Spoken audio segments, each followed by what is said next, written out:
How to use dark psychology to get ahead of everyone else, Musashi. Have you ever wondered how some people seem to dominate every room they walk into, outthink their enemies, and rise above the crowd without ever breaking a sweat? It's not luck. It's not even brute strength. It's strategy, specifically dark psychological tactics that have been used by warriors, emperors, and thinkers for centuries. And one of the most feared and respected men to master this art was Miyamoto Musashi, the undefeated samurai. Musashi didn't win 61 duels just because he was skilled with a sword. He won because he understood the battlefield of the mind. He understood how to manipulate, mislead, and mentally break his opponents before the fight even began.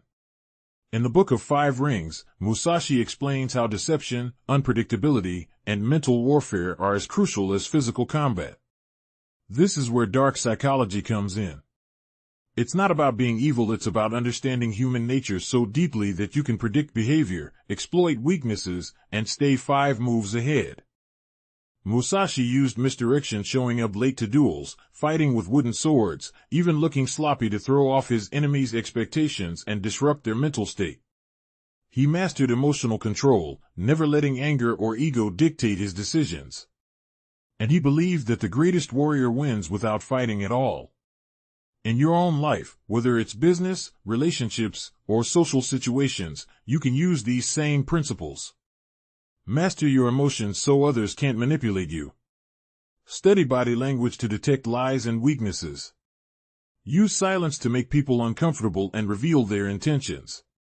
Control the narrative so others follow your lead without realizing it.